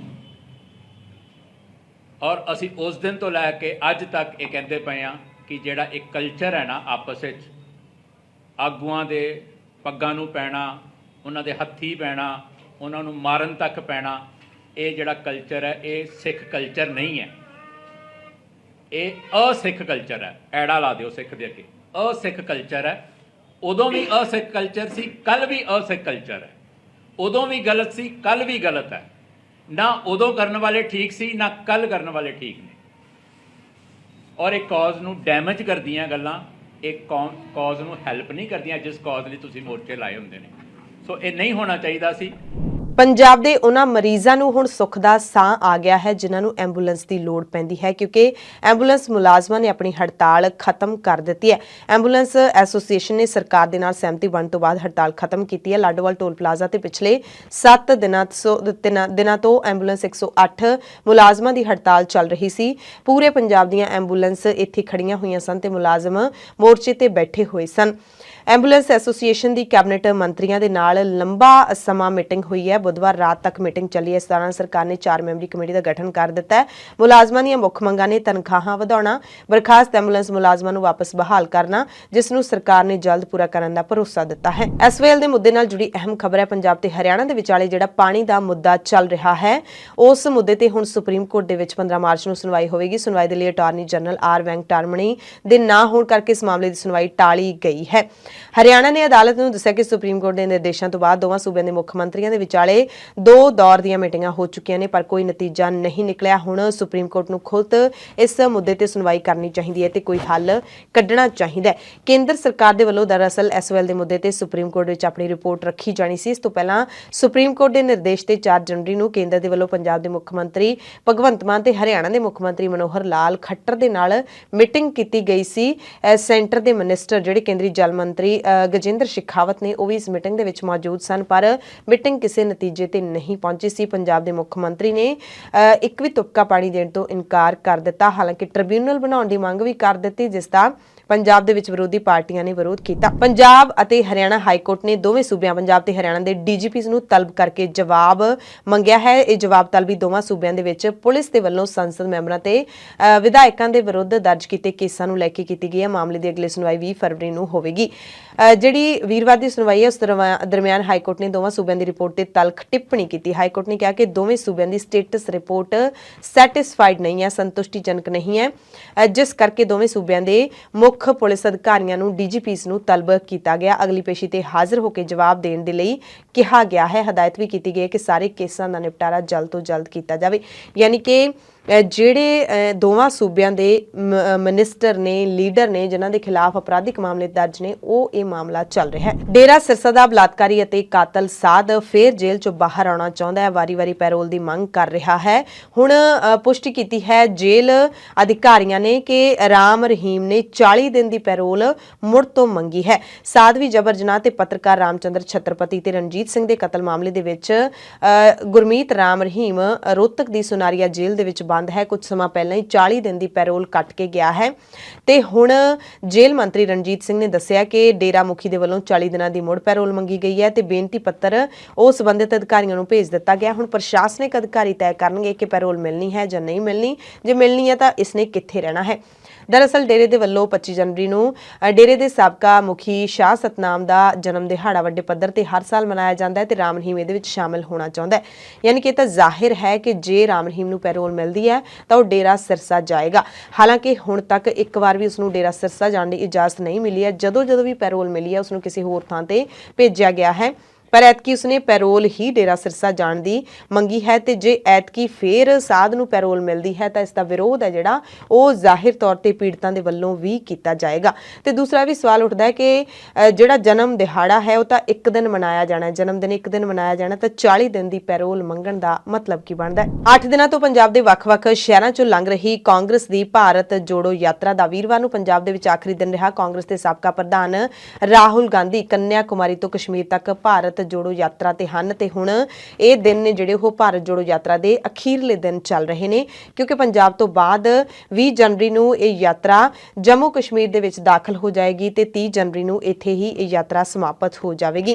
ਪੰਜਾਬ ਦੇ ਵਿੱਚ ਇਸ ਯਾਤਰਾ ਦੇ ਆਖਰੀ ਦਿਨ ਪਠਾਨਕੋਟ 'ਚ ਰੈਲੀ ਕੀਤੀ ਗਈ। ਆਖਰੀ ਦਿਨ ਪੰਜਾਬ ਦੇ ਵਿੱਚ ਕਾਂਗਰਸ ਦੇ ਕੌਮੀ ਪ੍ਰਧਾਨ ਮਲਿਕਾਰਜੁਨ ਖੜਗੇ ਵੀ ਪਹੁੰਚੇ। ਰੈਲੀ ਦੇ ਵਿੱਚ ਪੰਜਾਬ ਦੇ ਜਿਹੜੇ ਸਾਰੇ ਕਾਂਗਰਸ ਦੇ ਵੱਡੇ ਲੀਡਰ ਨੇ, ਟਕਸਾਲੀ ਲੀਡਰ ਨੇ, ਉਹ ਵੀ ਸਟੇਜ ਤੇ ਸੱਜ ਕੇ ਬੈਠੇ ਸਨ। ਇਸ ਮੌਕੇ ਕਾਂਗਰਸ ਦੇ ਕੌਮੀ ਪ੍ਰਧਾਨ ਮਲਿਕਾਰਜੁਨ ਖੜਗੇ ਨੇ ਵੀ ਸੰਬੋਧਨ ਕੀਤਾ ਤੇ ਰਾਹੁਲ ਗਾਂਧੀ ਨੇ ਵੀ ਆਮ ਆਦਮੀ ਪਾਰਟੀ ਤੇ ਬੀਜੇਪੀ ਨੂੰ ਨਿਸ਼ਾਨੇ ਤੇ ਲਿਆ। ਫਿਰ ਤੋਂ ਪੰਜਾਬ ਦੇ ਮੁੱਖ ਮੰਤਰੀ ਨੂੰ ਸੰਬੋਧਨ ਕਰਦਿਆਂ ਰਾਹੁਲ ਗਾਂਧੀ ਨੇ ਕਿਹਾ ਕਿ ਤੁਹਾਡੀ ਜਿਹੜੀ ਵਿਚਾਰਧਾਰਾ ਹੈ ਕੇਜਰੀਵਾਲ ਤੋਂ ਕਾਫੀ ਵੱਖਰੀ ਹੈ, ਇਸ ਕਰਕੇ ਮੈਂ ਤੁਹਾਡਾ ਸਨਮਾਨ ਕਰਦਾ ਹਾਂ, ਇਸ ਕਰਕੇ ਸਲਾਹ ਦੇ ਰਿਹਾ ਕਿ ਪੰਜਾਬ ਨੂੰ ਪੰਜਾਬ ਤੋਂ ਚਲਾਓ, ਦਿੱਲੀ ਤੋਂ ਨਾ ਚਲਾਓ। ਯਾਨੀ ਕਿ ਲਗਾਤਾਰ ਤੀਸਰੀ ਵਾਰੀ ਉਹਨਾਂ ਨੇ ਇਹ ਗੱਲ ਆਪਣੀ ਰਿਪੀਟ ਕੀਤੀ ਹੈ। ਜ਼ਾਹਿਰ ਤੌਰ ਤੇ ਹੋ ਸਕਦਾ ਹੈ ਕਿ ਮੁੱਖ ਮੰਤਰੀ ਭਗਵੰਤ ਮਾਨ ਫਿਰ ਜਵਾਬ ਦੇਣ, ਕਿਉਂਕਿ पिछले दिन ही उन्होंने राहुल गांधी ਨੂੰ ਮੋੜਮਾਨ ਜਵਾਬ ਦਿੱਤਾ ਸੀ कि भगवंत मान जी मुझे अच्छे लगते हैं, मगर पंजाब को पंजाब से चलाना चाहिए। गुजरात के चुनाव में इस्तेमाल किया जाए, गुजरात में एडवर्टाइजमेंट्स दी जाए आपके पैसे से, ये सही नहीं है, ये गलत है। ये पंजाब के लोगों का पैसा है। और मैं फिर से कहता हूं, किसान तपस्या करता है, देश को भोजन देता है, कोई ज्यादा सवाल नहीं पूछता, बस ये चाहता है कि इस देश उसकी मदद करे, उसे उसका आदर करे। बाकी लोग बहुत चीजें मांगते हैं, इस देश का किसान कुछ नहीं मांगता। जब खुद राहुल गांधी जी आज 125 दिन चलकर अब करीब 3570 किलोमीटर के नजदीक जब है, मंजिल को जब पहुंच रहे हैं, अब घबराहट शुरू हो गई है। इसीलिए चुनाव की तैयारी अब से शुरू किए हैं। ਤੇ ਹੁਣ ਗੱਲ ਕਰ ਲੈਂਦੇ ਆ ਪੰਜਾਬ ਦੇ ਕਾਂਗਰਸੀ ਲੀਡਰਾਂ ਦੀ ਕਿ ਉਹਨਾਂ ਨੇ ਸਟੇਜ ਤੇ ਕਿਹੜੀ ਪੜਾਸ ਕੱਢੀ। ਸਾਰੇ ਜਿਹੜੇ ਟਕਸਾਲੀ ਲੀਡਰ ਨੇ ਕਾਂਗਰਸ ਦੇ ਵਿੱਚ ਹੀ ਨੇ ਸ਼ੁਰੂ ਤੋਂ, ਚਾਹੇ ਉਹ ਪ੍ਰਤਾਪ ਸਿੰਘ ਬਾਜਵਾ ਹੋਣ, ਕਾਂਗਰਸ ਪ੍ਰਧਾਨ ਅਮਰਿੰਦਰ ਸਿੰਘ ਰਾਜਾ ਵੜਿੰਗ ਹੋਣ, ਜਾਂ ਫਿਰ ਸੁਖੀ ਰੰਧਾਵਾ, ਸੁਖਜਿੰਦਰ ਸਿੰਘ ਰੰਧਾਵਾ ਹੋਣ, ਇਹ ਸਾਰੇ ਇੱਕ ਸੁਰ ਹੋ ਗਏ। ਇਹਨਾਂ ਨੇ ਰਾਹੁਲ ਗਾਂਧੀ ਤੋਂ ਸਟੇਜ ਤੇ ਮੰਗ ਕੀਤੀ ਕਿ ਮੌਕਾ ਪ੍ਰਸਤ ਲੀਡਰਾਂ ਤੋਂ ਪਾਰਟੀ ਨੂੰ ਬਚਾਓ, ਪੈਰਾਸ਼ੂਟ ਲੀਡਰ ਨਹੀਂ ਚੱਲਣਗੇ ਪਾਰਟੀ ਦੇ ਵਿੱਚ। ਮਨਪ੍ਰੀਤ ਬਾਦਲ ਕਹਿੰਦੇ ਸਮੇਂ ਸਿਰ ਚਲੇ ਗਏ, ਚੰਗਾ ਹੋ ਗਿਆ। ਟਕਸਾਲੀਆਂ ਨੂੰ ਛੱਡ ਕੇ ਕਹਿੰਦੇ ਜਦੋਂ ਆਪਣੀ ਸਰਕਾਰ ਆਉਂਦੀ ਹੈ ਤਾਂ ਇਹਨਾਂ ਲੀਡਰਾਂ ਨੂੰ ਤੁਸੀਂ ਵੱਡੇ ਅਹੁਦੇ ਦੇ ਦਿੰਦੇ ਹੋ, ਇਹ ਦੇਣੇ ਬੰਦ ਕਰੋ, ਕਿਉਂਕਿ ਮੌਕਾ ਪ੍ਰਸਤ ਨੇ। ਜਦੋਂ ਸਰਕਾਰ ਆਉਂਦੀ ਹੈ, ਪਾਰਟੀ ਸੱਤਾ ਦੇ ਵਿੱਚ ਆਉਂਦੀ ਹੈ, ਉਦੋਂ ਤੋਂ ਇਹ ਇੱਧਰ ਨੂੰ ਮੂੰਹ ਚੱਕ ਲੈਂਦੇ ਨੇ, ਫਿਰ ਇਹ ਦੂਸਰੀ ਪਾਰਟੀ ਵੱਲ ਚਲੇ ਜਾਂਦੇ ਨੇ। ਬਾਜਵਾ ਨੇ ਤਾਂ ਇੱਥੋਂ ਤੱਕ ਕਹਿ ਦਿੱਤਾ ਤਿੱਖੇ ਸ਼ਬਦਾਂ ਦੇ ਵਿੱਚ ਮਨਪ੍ਰੀਤ ਸਿੰਘ ਬਾਦਲ ਦੇ ਬਾਰੇ, ਜਿਹੜੇ ਇੱਕ ਦਿਨ ਪਹਿਲਾਂ ਹੀ ਬੀਜੇਪੀ ਦੇ ਹੋਏ ਨੇ, ਕਿ ਖਾਕੀ ਰੰਗ ਦੀ ਨਿੱਕਰ ਪਹਿਲਾਂ ਮਨਪ੍ਰੀਤ ਬਾਦਲ ਨੇ ਪਜਾਮੇ ਦੇ ਹੇਠੋਂ ਪਾਈ ਸੀ ਤੇ ਹੁਣ ਪਜਾਮੇ ਦੇ ਉੱਤੋਂ ਦੀ ਪਾ ਲਈ। ਨਾਲ ਹੀ ਉਹਨਾਂ ਨੇ ਰਾਹੁਲ ਗਾਂਧੀ ਨੂੰ ਸੰਬੋਧਨ ਕਰਦਿਆਂ ਸਿੱਧਾ ਕਿਹਾ ਕਿ ਰਾਹੁਲ ਜੀ ਪਾਰਟੀ ਚੋਂ ਸਾਰਾ ਗੰਦਮੰਦ ਕੱਢ ਦਿਓ, ਠੱਗ ਠੋਰਿਆਂ ਤੋਂ ਬਚੋ। ਸੋ ਇਹ ਤਿੱਖੀ ਜਿਹੜੀ ਬਿਆਨਬਾਜ਼ੀ ਹੈ ਉਹ ਰਾਹੁਲ ਗਾਂਧੀ ਦੀ ਯਾਤਰਾ ਦੇ ਅਖੀਰਲੇ ਦਿਨ ਕੀਤੀ ਗਈ। ਇਹ ਸਾਡੀ ਪਾਲਕੂ ਨਜ਼ਰ ਨੇ ਪਹਿਲੇ ਧੋਖਾ ਕੱਢ ਓਏ ਸੋਏ ਆ ਜਿਹੜਾ ਹੁਣ ਗਿਆ ਜੇ, ਜਿਹੜਾ ਕੱਲ ਗਿਆ, ਇਹਦੇ ਤਾਏ ਨੇ ਤੇ ਖਾਕੀ ਰੰਗ ਦੀ ਨਿੱਕਰ ਪਜਾਮੇ ਦੇ ਥੱਲੇ ਪਾਈ ਸੀ, ਇਹਨੇ ਤੇ ਹੁਣ ਪਜਾਮੇ ਦੇ ਉੱਤੋਂ ਦੀ ਪਾ ਲਈ। ਇਹ ਸਾਡੀ ਪਹਿਲੇ ਅਕਾਲੀ ਦਲ ਦਾ ਫਾਈਨੈਂਸ ਮਿਨਿਸਟਰ ਸੀ, ਉਹਨਾਂ ਦਾ ਭੋਗ ਪਾਇਆ, ਫਿਰ ਇਹ ਸਾਡਾ ਪਾ ਗਿਆ। ਹੁਣ ਇਹ ਅੰਤਮ ਅਰਦਾਸ ਕਰਨ ਵਾਸਤੇ ਭਾਜਪਾ ਦੀ ਉੱਥੇ ਪਹੁੰਚ ਗਿਆ। ਇਹ ਜਿੰਨਾ ਗੰਦਮੰਦ ਹੈ ਰਾਹੁਲ ਜੀ, ਕੱਢ ਦੋ ਟਾਈਮ ਸਿਰ। ਸੁਚੱਜੇ ਬੰਦੇ, ਸਿਆਣੇ ਬੰਦੇ, ਸਾਫ਼ ਸੁਥਰੀ ਇਮੇਜ ਵਾਲੇ ਲਿਆਈਏ, ਆ ਠੱਗ ਠੋਰਿਆਂ ਤੋਂ ਬਚੀਏ ਅਸੀਂ। ਜੇ ਕਾਂਗਰਸ ਨੂੰ ਅੱਗੇ ਲੈ ਕੇ ਆਣਾ, ਸਾਫ਼ ਸੁਥਰੀ ਇਮੇਜ ਵਾਲੇ ਬੰਦੇ, ਦ੍ਰਿੜਤਾ ਵਾਲੇ ਬੰਦੇ, ਕਾਂਗਰਸ ਦੀ ਆਈਡੀਓਲੋਜੀ ਵਾਲੇ ਬੰਦੇ ਲੈ ਕੇ ਆਣੇ ਪੈਣਗੇ। ਆ ਪੈਰਾਸ਼ੂਟਰਾਂ ਦਾ ਕੰਮ ਨਹੀਂ ਜੇ ਚੱਲਣਾ। ਪੈਰਾਸ਼ੂਟਰਾਂ ਨੇ ਅੱਗੇ ਕਾਂਗਰਸ ਨੂੰ ਬਹੁਤ ਵੱਡੀ ਕੀਮਤ ਅਦਾ ਕਰਨੀ ਪਈ ਸਰ। ਸੋ ਮਨਪ੍ਰੀਤ ਬਾਦਲ ਤਾਂ ਪਾਰਟੀ ਛੱਡ ਕੇ ਚਲੇ ਗਏ ਨੇ ਤੇ ਹੁਣ ਟਕਸਾਲੀ ਕਾਂਗਰਸੀਆਂ ਦਾ ਨਿਸ਼ਾਨਾ ਸਾਬਕਾ ਮੁੱਖ ਮੰਤਰੀ ਕੈਪਟਨ ਅਮਰਿੰਦਰ ਸਿੰਘ ਦੀ ਪਤਨੀ ਪਰਨੀਤ ਕੌਰ ਬਣ ਗਏ ਨੇ। ਪਰਨੀਤ ਕੌਰ ਤੇ ਵੀ ਕਾਰਵਾਈ ਦੀ ਮੰਗ ਉੱਠੀ ਹੈ। ਮਨਪ੍ਰੀਤ ਬਾਦਲ ਦੇ ਪਾਰਟੀ ਛੱਡਣ ਤੋਂ ਬਾਅਦ ਮੰਗ ਉੱਠੀ ਹੈ। ਸੁਖਜਿੰਦਰ ਰੰਧਾਵਾ ਨੇ ਬਿਆਨ ਦਿੱਤਾ ਕਿ ਅਸੀਂ ਤਾਂ ਹੁਣ ਪਰਨੀਤ ਕੌਰ ਨੂੰ ਵੀ ਕੱਢਣ ਦੀ ਮੰਗ ਕਰ ਰਹੇ ਹਾਂ। ਉਂਝ ਕਹਿੰਦੇ ਪਰਨੀਤ ਕੌਰ ਪਾਰਟੀ ਚੋਂ ਬਾਹਰ ਹੀ ਨੇ, ਕਿਉਂਕਿ ਉਹਨਾਂ ਦੇ ਪਤੀ ਕੈਪਟਨ ਅਮਰਿੰਦਰ ਸਿੰਘ ਬੀਜੇਪੀ ਦੇ ਵਿੱਚ ਸ਼ਾਮਲ ਹੋ ਚੁੱਕੇ ਨੇ। ਉਹ ਸਿਰਫ ਆਪਣੀ ਜਿਹੜੀ ਹੈਗੀ ਹੈ ਇੱਕ ਐਮਪੀਸ਼ਿਪ ਬਚਾਉਣ ਦੇ ਲਈ ਕਾਂਗਰਸ ਦੇ ਨਾਲ ਜੁੜ ਕੇ ਬੈਠੇ ਨੇ। ਇਸੇ ਤਰ੍ਹਾਂ ਵਿੱਤ ਮੰਤਰੀ, ਖਜ਼ਾਨਾ ਮੰਤਰੀ ਯਾਨੀ ਕਿ ਆਮ ਆਦਮੀ ਪਾਰਟੀ ਦੇ ਲੀਡਰ ਅਤੇ ਪੰਜਾਬ ਦੇ ਕੈਬਨਿਟ ਮੰਤਰੀ ਹਰਪਾਲ ਚੀਮਾ ਨੇ ਵੀ ਮਨਪ੍ਰੀਤ ਬਾਦਲ ਦੇ ਵੱਲੋਂ ਬੀਜੇਪੀ ਦੇ ਵਿੱਚ ਸ਼ਾਮਲ ਹੋਣ ਤੇ ਨਿਸ਼ਾਨਾ ਸਾਧਿਆ। ਕਿਹਾ ਕਿ ਮਨਪ੍ਰੀਤ ਬਾਦਲ ਤਾਂ ਪਹਿਲਾਂ ਤੋਂ ਹੀ ਬੀਜੇਪੀ ਦਾ ਹਿੱਸਾ ਸਨ। ਮਨਪ੍ਰੀਤ ਬਾਦਲ ਨੇ ਪੰਜਾਬ ਦੇ ਲੋਕਾਂ ਨਾਲ ਧੋਖਾ ਕੀਤਾ ਹੈ। ਉਹਨਾਂ ਨੇ ਪੰਜਾਬੀਆਂ ਦੀ ਪਿੱਠ 'ਚ ਛੁਰਾ ਮਾਰਿਆ ਹੈ। ਬੀਜੇਪੀ ਕਿਸਾਨਾਂ ਨੂੰ ਖਤਮ ਕਰਨਾ ਚਾਹੁੰਦੀ ਹੈ, ਵੀ ਚੀਮਾ ਨੇ ਦਾਅਵਾ ਕੀਤਾ। ਤੇ ਉਧਰ ਮਨਪ੍ਰੀਤ ਬਾਦਲ ਦੀ ਜੇ ਗੱਲ ਕਰ ਲਈਏ, ਪੰਜਾਬ ਦੇ ਵਿੱਚ ਭਾਵੇਂ ਲਗਾਤਾਰ ਮਨਪ੍ਰੀਤ ਬਾਦਲ ਨੂੰ ਕਾਂਗਰਸ ਪਾਰਟੀ ਜਾਂ ਫਿਰ ਦੂਸਰੀਆਂ ਪਾਰਟੀਆਂ ਦੇ ਵੱਲੋਂ ਕੋਸਿਆ ਜਾ ਰਿਹਾ ਹੈ, ਲਗਾਤਾਰ ਨਿਸ਼ਾਨੇ ਤੇ ਲਿਆ ਜਾ ਰਿਹਾ ਹੈ, ਪਰ ਮਨਪ੍ਰੀਤ ਬਾਦਲ ਬਾਗੋ ਬਾਗ ਨੇ। ਮਨਪ੍ਰੀਤ ਬਾਦਲ ਨੂੰ ਸ਼ੇਰ ਨੇ ਦੂਸਰੇ ਦਿਨ ਹੀ ਮੁਲਾਕਾਤ ਦੇ ਲਈ ਸੱਦ ਲਿਆ, ਯਾਨੀ ਕਿ ਅਮਿਤ ਸ਼ਾਹ ਨੇ, ਕਿਉਂਕਿ ਮਨਪ੍ਰੀਤ ਬਾਦਲ ਜੋ ਪਾਰਟੀ ਦੇ ਵਿੱਚ ਸ਼ਾਮਿਲ ਹੋਏ ਨੇ ਤਾਂ ਉਹਨਾਂ ਨੇ ਸਿੱਧੇ ਤੌਰ ਤੇ ਸਪਸ਼ਟ ਤੌਰ ਤੇ ਕਿਹਾ ਸੀ ਕਿ ਮੈਂ ਜ਼ਿੰਦਗੀ ਦੇ ਵਿੱਚ ਆਪਣੀ ਸਿਆਸੀ ਪਾਰੀ ਦੇ ਵਿੱਚ ਪਹਿਲੀ ਵਾਰੀ ਕਿਸੇ ਸ਼ੇਰ ਨੂੰ ਮਿਲਿਆ ਤੇ ਉਹ ਸ਼ੇਰ ਹੈ ਅਮਿਤ ਸ਼ਾਹ, ਜਿਹੜੇ ਕਿ ਪੰਜਾਬ ਦੀ ਕਾਇਆ ਕਲਪ ਕਰ ਦੇਣਗੇ। ਸੋ ਇੱਕ ਦਿਨ ਪਹਿਲਾਂ ਕਾਫੀ ਕਸੀਦੇ ਉਹਨਾਂ ਦੀ ਤਾਰੀਫ ਦੇ ਵਿੱਚ ਪੜ੍ਹੇ ਗਏ ਤਾਂ ਦੂਸਰੇ ਦਿਨ ਹੀ ਅਮਿਤ ਸ਼ਾਹ ਨੇ ਮਨਪ੍ਰੀਤ ਬਾਦਲ ਨੂੰ ਬੁਲਾਇਆ, ਮੀਟਿੰਗ ਕੀਤੀ ਅਤੇ ਸਨਮਾਨ ਕੀਤਾ। ਪਾਰਟੀ ਦੇ ਵਿੱਚ ਦਿੱਲੀ ਦੇ ਵਿੱਚ ਅਮਿਤ ਸ਼ਾਹ ਦੇ ਨਾਲ ਬੈਠਕ ਹੋਈ ਹੈ, ਤਸਵੀਰਾਂ ਤੁਸੀਂ ਦੇਖ ਸਕਦੇ ਹੋ। ਕਾਂਗਰਸ ਦੇ ਕੌਮੀ ਪ੍ਰਧਾਨ ਮਲਿਕਾਰਜੁਨ ਖੜਗੇ ਜਿੱਥੇ ਪੰਜਾਬ ਦੇ ਵਿੱਚ ਪਹੁੰਚੇ ਯਾਤਰਾ ਦੇ ਅਖੀਰਲੇ ਦਿਨ, ਉੱਥੇ ਹੀ ਉਹਨਾਂ ਨੇ ਜਲੰਧਰ ਤੋਂ ਲੋਕ ਸਭਾ ਮੈਂਬਰ ਤੇ ਕਾਂਗਰਸ ਦੇ ਮਰਹੂਮ ਲੀਡਰ ਚੌਧਰੀ ਸੰਤੋਖ ਸਿੰਘ ਦੇ ਘਰ ਉਹਨਾਂ ਦੇ ਪਰਿਵਾਰ ਦੇ ਨਾਲ ਦੁੱਖ ਵੀ ਸਾਂਝਾ ਕੀਤਾ। ਉਹਨਾਂ ਦੇ ਬੇਟੇ ਵਿਕਰਮ ਚੌਧਰੀ ਸਮੇਤ ਸਾਰੇ ਪਰਿਵਾਰ ਨੂੰ ਮਿਲੇ। ਇਸ ਮੌਕੇ ਉਹਨਾਂ ਦੇ ਨਾਲ ਪ੍ਰਤਾਪ ਸਿੰਘ ਬਾਜਵਾ ਤੇ ਹੋਰ ਕਾਂਗਰਸੀ ਵਰਕਰ ਵੀ ਮੌਜੂਦ ਰਹੇ। ਆਮ ਆਦਮੀ ਪਾਰਟੀ ਦੀ ਸਰਕਾਰ ਨੂੰ ਇੱਕ ਝਟਕਾ ਲੱਗਿਆ ਹੈ ਅਤੇ ਬੀਜੇਪੀ ਦੇ ਲੀਡਰ ਬਲਵੀਰ ਸਿੰਘ ਸਿੱਧੂ ਦੇ ਭਰਾ ਜੀਤੀ ਸਿੱਧੂ ਨੂੰ ਰਾਹਤ ਮਿਲੀ ਹੈ। ਦਰਅਸਲ ਮੋਹਾਲੀ ਦੇ ਮੇਅਰ ਜੀਤੀ ਸਿੱਧੂ ਨੂੰ ਹਾਈਕੋਰਟ ਤੋਂ ਰਾਹਤ ਮਿਲੀ ਹੈ, ਕਿਉਂਕਿ ਜੀਤੀ ਸਿੱਧੂ ਪੰਜਾਬ ਸਰਕਾਰ ਦੇ ਵੱਲੋਂ ਹਟਾਏ ਜਾਣ ਤੋਂ ਬਾਅਦ ਵੀ ਮੋਹਾਲੀ ਦੇ ਮੇਅਰ ਬਣੇ ਰਹਿਣਗੇ। ਪੰਜਾਬ ਹਰਿਆਣਾ ਹਾਈਕੋਰਟ ਨੇ ਸੂਬਾ ਸਰਕਾਰ ਦੇ ਫੈਸਲੇ ਤੇ ਰੋਕ ਲਾ ਦਿੱਤੀ ਹੈ। ਆਮ ਆਦਮੀ ਪਾਰਟੀ ਦੀ ਸਰਕਾਰ ਨੇ ਜੀਤੀ ਸਿੱਧੂ ਦੀ ਕੌਂਸਲਸ਼ਿਪ ਰੱਦ ਕਰ ਦਿੱਤੀ ਸੀ, ਜਿਸ ਤੋਂ ਬਾਅਦ ਜੀਤੀ ਸਿੱਧੂ ਨੇ ਅਦਾਲਤ ਦਾ ਰੁਖ ਕੀਤਾ ਸੀ। ਹਾਈ ਕੋਰਟ ਨੇ ਹੁਣ ਜੀਤੀ ਸਿੱਧੂ ਨੂੰ ਸਟੇ ਦੇ ਦਿੱਤੀ ਹੈ। ਇਸ ਤੋਂ ਇਲਾਵਾ ਇਸ ਦੇ ਨਾਲ ਉਹ ਹਾਲੇ ਮੋਹਾਲੀ ਮੇਅਰ ਦੇ ਅਹੁਦੇ ਤੇ ਬਣੇ ਰਹਿਣਗੇ। 20 ਅਪ੍ਰੈਲ 2023 ਨੂੰ ਇਸ ਕੇਸ ਦੀ ਅਗਲੀ ਸੁਣਵਾਈ ਮੁੜ ਹਾਈ ਕੋਰਟ ਦੇ ਵਿੱਚ ਹੋਵੇਗੀ। ਲਖੀਮਪੁਰ ਖੀਰੀ ਕਤਲकांड ਦੇ ਨਾਲ ਜੁੜੀ ਹੋਈ ਇੱਕ ਅਹਿਮ ਖਬਰ ਹੈ। ਸੁਪਰੀਮ ਕੋਰਟ ਨੇ ਮੁੱਖ ਮੁਲਜ਼ਮ ਆਸ਼ੀਸ਼ ਮਿਸ਼ਰਾ ਦੀ ਜ਼ਮਾਨਤ ਅਰਜ਼ੀ ਹਾਲੇ ਮਨਜ਼ੂਰ ਨਹੀਂ ਕੀਤੀ ਹੈ। ਆਸ਼ੀਸ਼ ਮਿਸ਼ਰਾ ਜਿਹੜਾ ਉਹ ਭਾਰਤ ਸਰਕਾਰ ਦੇ ਇੱਕ ਮੰਤਰੀ ਅਜੇ ਕੁਮਾਰ ਮਿਸ਼ਰਾ ਦਾ ਪੁੱਤਰ ਹੈ ਅਤੇ ਲਖੀਮਪੁਰ ਖੀਰੀ ਦੇ ਵਿੱਚ ਕਿਸਾਨਾਂ ਤੇ ਪੱਤਰਕਾਰ ਨੂੰ ਆਪਣੀ SUV ਗੱਡੀ ਦੇ ਨਾਲ ਦਰੜ ਕੇ ਮਾਰਨ ਵਾਲਾ ਮੁੱਖ ਮੁਲਜ਼ਮ ਹੈ। ਸੁਪਰੀਮ ਕੋਰਟ ਦੇ ਵਿੱਚ ਜ਼ਮਾਨਤ ਦੀ ਪਟੀਸ਼ਨ ਲੈ ਕੇ ਪਹੁੰਚਿਆ ਸੀ, ਪਰ ਯੂਪੀ ਸਰਕਾਰ ਨੇ ਇਸ ਦੀ ਪਟੀਸ਼ਨ ਦਾ ਵਿਰੋਧ ਕੀਤਾ ਹੈ ਅਤੇ ਇਸ ਦੇ ਅਪਰਾਧ ਨੂੰ ਘਿਨਾਉਣਾ ਤੇ ਗੰਭੀਰ ਦੱਸਿਆ ਹੈ। ਯੂਪੀ ਦੀ ਵਧੀਕ ਐਡਵੋਕੇਟ ਜਨਰਲ ਗਰਿਮਾ ਪ੍ਰਸਾਦ ਨੇ ਜਸਟਿਸ ਸੂਰਿਆਕਾਂਤ ਅਤੇ ਜਸਟਿਸ JK ਮਹੇਸ਼ਵਰੀ ਦੇ ਬੈਂਚ ਨੂੰ ਦੱਸਿਆ ਕਿ ਅਪਰਾਧ ਬਹੁਤ ਗੰਭੀਰ ਤੇ ਘਿਨਾਉਣਾ ਹੈ।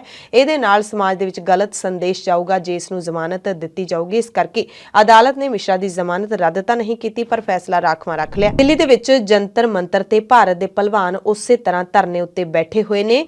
ਭਾਰਤੀ ਕੁਸ਼ਤੀ ਮਹਾਸੰਘ WFI ਦਾ ਵਿਰੋਧ ਕਰ ਰਹੇ ਓਲੰਪੀਅਨ ਪਹਿਲਵਾਨ ਬਜਰੰਗ ਪੁਨੀਆ, ਸਾਕਸ਼ੀ ਮਲਿਕ, ਵਿਨੇਸ਼ ਫੋਗਾਟ ਅਤੇ ਦੇਸ਼ ਦੇ ਹੋਰ ਕਈ ਨਾਮੀ ਪਹਿਲਵਾਨ ਇਹਨਾਂ ਨੇ ਬੁੱਧਵਾਰ ਰਾਤ ਨੂੰ ਪੁਰਾਣੀ ਦਿੱਲੀ ਦੇ ਚਾਂਦਨੀ ਚੌਂਕ ਸਥਿਤ ਮੰਦਿਰ ਦੇ ਵਿੱਚ ਰਾਤ ਬਿਤਾਈ। ਦਿਨੇ ਇਹ ਧਰਨੇ ਤੇ ਬੈਠੇ ਸਨ ਅਤੇ ਮੰਦਿਰ ਦੇ ਵਿੱਚ ਰਾਤ ਗੁਜ਼ਾਰ ਕੇ ਪ੍ਰਦਰਸ਼ਨਕਾਰੀ ਫਿਰ ਜੰਤਰ ਮੰਤਰ ਤੇ ਧਰਨੇ ਤੇ ਪਹੁੰਚ ਗਏ। ਦੇਰ ਰਾਤ ਤੱਕ ਇਹ ਜਾਗੇ ਵੀ ਹਨ। ਅੰਦੋਲਨ ਦੀਆਂ ਹੋਰ ਯੋਜਨਾਵਾਂ ਤੇ ਚਰਚਾ ਕਰ ਰਹੇ ਨੇ। ਸੋਸ਼ਲ ਮੀਡੀਆ ਤੇ ਲਗਾਤਾਰ ਅਪਡੇਟ ਦੇ ਰਹੇ ਨੇ। ਹੋਰ ਪਹਿਲਵਾਨਾਂ ਅਤੇ ਭਾਰਤ ਦੇ ਲੋਕਾਂ ਨੂੰ ਵੀਰਵਾਰ ਨੂੰ ਜੰਤਰ ਮੰਤਰ ਤੇ ਸ਼ਾਮਲ ਹੋਣ ਦੀ ਵੀ ਇਹਨਾਂ ਨੇ ਬੇਨਤੀ ਕੀਤੀ। ਕੁਝ ਸੀਨੀਅਰ ਸਾਈ ਯਾਨੀ ਕਿ ਸਪੋਰਟਸ ਅਥਾਰਟੀ ਆਫ ਇੰਡੀਆ ਦੇ ਅਧਿਕਾਰੀ ਵੀ ਇਹਨਾਂ ਨੂੰ ਮੰਦਿਰ ਦੇ ਵਿੱਚ ਜਾ ਕੇ ਮਿਲੇ ਅਤੇ ਵੀਰਵਾਰ ਨੂੰ ਫਿਰ ਇਹ ਜੰਤਰ ਮੰਤਰ ਤੇ ਪਹੁੰਚੇ। ਇਸ ਤੋਂ ਪਹਿਲਾਂ ਵਿਨੇਸ਼ ਫੋਗਾਟ ਦੇ ਵੱਲੋਂ ਖੇਡ ਸੰਸਥਾ ਦੇ ਕੋਚਾਂ ਅਤੇ ਪ੍ਰਧਾਨ ਬ੍ਰਿਜ ਭੂਸ਼ਣ ਸ਼ਰਨ ਸਿੰਘ ਤੇ ਮਹਿਲਾ ਪਹਿਲਵਾਨਾਂ ਦੇ ਜਿਨਸੀ ਸ਼ੋਸ਼ਣ ਦੇ ਗੰਭੀਰ ਦੋਸ਼ ਲਾਏ ਗਏ, ਜਿਸ ਤੋਂ ਬਾਅਦ ਖੇਡ ਮੰਤਰਾਲੇ ਨੇ ਕੁਸ਼ਤੀ ਮਹਾਸੰਘ ਤੋਂ 72 ਘੰਟਿਆਂ ਦੇ ਅੰਦਰ ਸਪਸ਼ਟੀਕਰਨ ਮੰਗਿਆ ਹੈ। ਸੋ ਧਰਨਾ ਲਗਾਤਾਰ ਪਹਿਲਵਾਨਾਂ ਦਾ ਜਾਰੀ ਹੈ। ਸਰਕਾਰ ਨੇ ਸਿਰਫ ਭਰੋਸਾ ਦਿੱਤਾ ਹੈ ਤੇ ਕੁਸ਼ਤੀ ਸੰਘ ਦੇ ਪ੍ਰਧਾਨ ਨੂੰ ਹਟਾਉਣ ਦੇ ਲਈ ਲਗਾਤਾਰ ਇਹ ਜੰਤਰ ਮੰਤਰ ਤੇ ਪਹਿਲਵਾਨ ਜੁਟੇ ਹੋਏ ਨੇ, ਕਿਉਂਕਿ ਜਿਹੜੀਆਂ ਮਹਿਲਾ ਪਹਿਲਵਾਨਾਂ ਨੇ, ਜਿਹੜੀਆਂ ਕੁੜੀਆਂ ਪਹਿਲਵਾਨਾਂ ਹੈਗੀਆਂ ਨੇ, ਉਹਨਾਂ ਦੇ ਉੱਤੇ ਉਹਨਾਂ ਦੇ ਨਾਲ ਜਿਨਸੀ ਸ਼ੋਸ਼ਣ ਦੇ ਇਲਜ਼ਾਮ ਨੇ ਜਿਹੜੇ ਉਹ ਕੁਸ਼ਤੀ ਮਹਾਸੰਘ ਦੇ ਪ੍ਰਧਾਨ ਤੇ ਲੱਗੇ ਨੇ। ਇਲਜ਼ਾਮ ਬਹੁਤ ਵੱਡੇ ਨੇ। ਸਰਕਾਰ ਇਸ ਮਸਲੇ ਤੇ ਕੀ ਫੈਸਲਾ ਲਏਗੀ, ਇਹ ਜ਼ਰੂਰ ਦੇਖਣ ਵਾਲੀ ਗੱਲ ਰਹੇਗੀ। ਅੰਮ੍ਰਿਤਸਰ ਦੇ ਸ਼੍ਰੀ ਗੁਰੂ ਰਾਮਦਾਸ ਕੌਮਾਂਤਰੀ ਹਵਾਈ ਅੱਡੇ ਤੋਂ ਇੱਕ ਵਾਰੀ ਫਿਰ ਖਬਰ ਆਈ ਹੈ। ਕੁਝ ਦਿਨ ਪਹਿਲਾਂ ਵੀ ਅਜਿਹੀ ਖਬਰ ਆਈ ਸੀ ਤੇ ਹੁਣ ਫਿਰ ਖਬਰ ਆਈ ਹੈ ਕਿ ਸਕੂਟ 에ਅਰਲਾਈਨਸ ਦੀ ਇੱਕ ਉਡਾਣ ਬੁੱਧਵਾਰ ਨੂੰ ਇਸ ਹਵਾਈ ਅੱਡੇ ਤੋਂ ਆਪਣੀ ਰਵਾਨਗੀ ਦੇ ਤੈਅ ਸਮੇਂ ਤੋਂ 5 ਘੰਟੇ ਪਹਿਲਾਂ ਹੀ ਉੱਡ ਗਈ ਅਤੇ 35 ਯਾਤਰੀਆਂ ਨੂੰ ਛੱਡ ਕੇ ਜਹਾਜ਼ ਸਿੰਗਾਪੁਰ ਦੇ ਲਈ ਉੱਡ ਗਿਆ। 35 ਯਾਤਰੀ ਹਵਾਈ ਅੱਡੇ ਤੇ ਆਪਣੀ ਫਲਾਈਟ ਉਡੀਕਦੇ ਹੀ ਰਹਿ ਗਏ, ਪਰ ਬਾਅਦ ਵਿੱਚ ਪਤਾ ਲੱਗਿਆ ਕਿ ਫਲਾਈਟ ਤਾਂ 5 ਘੰਟੇ ਪਹਿਲਾਂ ਹੀ ਚਲੇਗੀ, ਜਿਸ ਕਰਕੇ ਸਿੰਗਾਪੁਰ ਤੇ ਆਸਟ੍ਰੇਲੀਆ ਜਾਣ ਲਈ 에ਅਰਪੋਰਟ ਤੇ ਪਹੁੰਚੇ ਇਹਨਾਂ ਯਾਤਰੀਆਂ ਨੇ ਨਾਰਾਜ਼ਗੀ ਪ੍ਰਗਟ ਕੀਤੀ। ਇਸ ਤੋਂ ਬਾਅਦ DGCA ਨੇ ਇਸ ਦੀ ਜਾਂਚ ਦੇ ਹੁਕਮ ਦੇ ਦਿੱਤੇ ਨੇ। ਜਹਾਜ਼ ਨੇ ਰਾਤ ਨੂੰ 7:55 ਤੇ ਰਵਾਨਾ ਹੋਣਾ ਸੀ, ਪਰ ਜਹਾਜ਼ ਦੁਪਹਿਰੇ 3 ਵਜੇ ਹੀ ਚਲਾ ਗਿਆ। ਇਹ ਕੋਈ ਵੱਡੀ ਗਲਤੀ ਹੈ ਜਾਂ ਫਿਰ ਯਾਤਰੀਆਂ ਦੇ ਨਾਲ ਧੋਖਾ ਹੈ? ਕੀ ਹੋਇਆ ਹੈ ਇਹ ਤਾਂ ਹੁਣ ਜਾਂਚ ਤੋਂ ਬਾਅਦ ਹੀ ਪਤਾ ਲੱਗੂਗਾ। ਵਾਰਿਸ ਪੰਜਾਬ ਦੇ ਜਥੇਬੰਦੀ ਦੇ ਨੌਜਵਾਨ ਲੀਡਰ ਅੰਮ੍ਰਿਤਪਾਲ ਸਿੰਘ ਦੇ ਨਾਲ ਜੁੜੀ ਹੋਈ ਇੱਕ ਖਬਰ ਹੈ ਕਿ ਅੰਮ੍ਰਿਤਪਾਲ ਸਿੰਘ ਦੇ ਇੱਕ ਸਾਥੀ ਦੇ ਖਿਲਾਫ ਥਾਣਾ ਸਦਰ ਪੱਟੀ ਤਰਨਤਾਰਨ ਦੇ ਪੱਟੀ ਦੀ ਪੁਲਿਸ ਨੇ ਹਵਾਈ ਫਾਇਰ ਕਰਨ ਦੇ ਨਾਜਾਇਜ਼ ਹਥਿਆਰ ਰੱਖਣ ਦੇ ਦੋਸ਼ 'ਚ ਮਾਮਲਾ ਦਰਜ ਕੀਤਾ ਹੈ। ਪਛਾਣ ਵਰਿੰਦਰ ਸਿੰਘ ਵਜੋਂ ਹੋਈ ਹੈ ਤੇ ਪੁਲਿਸ ਨੇ ਇਸ ਮਾਮਲੇ ਦੇ ਵਿੱਚ ਮੀਡੀਆ ਤੋਂ ਦੂਰੀ ਬਣਾ ਕੇ ਰੱਖੀ ਹੋਈ ਹੈ। 26 ਜਨਵਰੀ ਤੋਂ ਪਹਿਲਾਂ ਪੰਜਾਬ ਦੇ ਸਾਹਿਬਜ਼ਾਦਾ ਅਜੀਤ ਸਿੰਘ ਨਗਰ ਮੋਹਾਲੀ ਦੇ ਸਟੇਟ ਆਪਰੇਸ਼ਨ ਸੈੱਲ ਨੇ ਬੱਬਰ ਖਾਲਸਾ ਇੰਟਰਨੈਸ਼ਨਲ ਨਾਲ ਸੰਬੰਧਿਤ 2 ਜਣਿਆਂ ਨੂੰ ਮੋਹਾਲੀ ਤੋਂ ਗ੍ਰਿਫਤਾਰ ਕਰਨ ਦਾ ਦਾਅਵਾ ਕੀਤਾ ਹੈ। ਗ੍ਰਿਫਤਾਰੀ ਦੇਰ ਰਾਤ ਕੀਤੀ ਗਈ ਹੈ। ਮੋਹਾਲੀ ਸਟੇਟ ਆਪਰੇਸ਼ਨ ਸੈੱਲ ਦੇ ਮੁਤਾਬਿਕ ਗ੍ਰਿਫਤਾਰ ਕੀਤੇ ਗਏ ਯੁਵਰਾਜ ਅਤੇ ਨਿਸ਼ਾਨ ਪੰਜਾਬ ਦੇ ਅੰਮ੍ਰਿਤਸਰ ਅਤੇ ਤਰਨਤਾਰਨ ਦੇ ਰਹਿਣ ਵਾਲੇ ਨੇ, ਜੋ ਕਿ ਇੰਗਲੈਂਡ ਦੇ ਵਿੱਚ ਮੌਜੂਦ ਖਾਲਿਸਤਾਨੀ ਸਮਰਥਕ ਅੰਮ੍ਰਿਤਪਾਲ ਅਤੇ ਬੱਬਰ ਖਾਲਸਾ ਇੰਟਰਨੈਸ਼ਨਲ ਦੇ ਵੱਡੇ ਮਾਸਟਰਮਾਈਂਡ ਪਰਮਜੀਤ ਪੰਮਾ ਨਾਲ ਜੁੜੇ ਦੱਸੇ ਜਾਂਦੇ ਨੇ।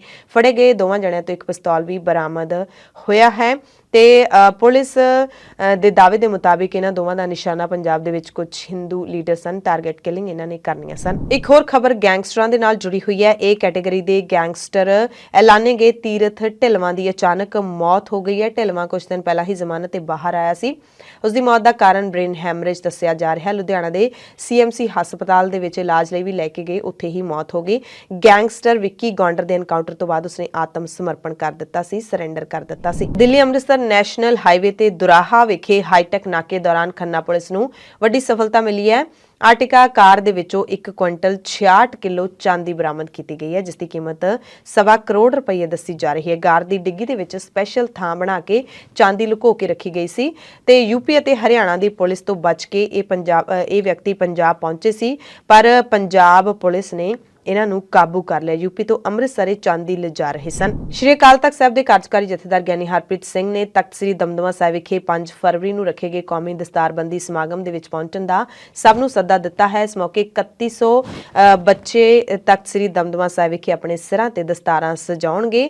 ਜਥੇਦਾਰ ਨੇ ਕਿਹਾ ਕਿ ਪੰਜਾਬੀਆਂ ਦੀ ਪਛਾਣ ਦਸਤਾਰ ਦੇ ਨਾਲ ਹੈ, ਜੇ ਦਸਤਾਰ ਨਹੀਂ ਤਾਂ ਪੰਜਾਬ ਨਹੀਂ। ਪੰਜਾਬੀ ਅਦਾਕਾਰ ਗੁੱਗੂ ਗਿੱਲ ਦਾ ਬਾਜ਼ੀਗਰ ਭਾਈਚਾਰੇ ਦੇ ਵੱਲੋਂ ਸਖਤ ਵਿਰੋਧ ਕੀਤਾ ਜਾ ਰਿਹਾ ਹੈ। ਕਾਰਨ ਹੈ ਗੁੱਗੂ ਗਿੱਲ ਦੀ ਨਵੀਂ ਵੈਬ ਸੀਰੀਜ਼ ਪਿੰਡ ਚੱਕਾਂ ਦੇ ਸ਼ਿਕਾਰੀ 2।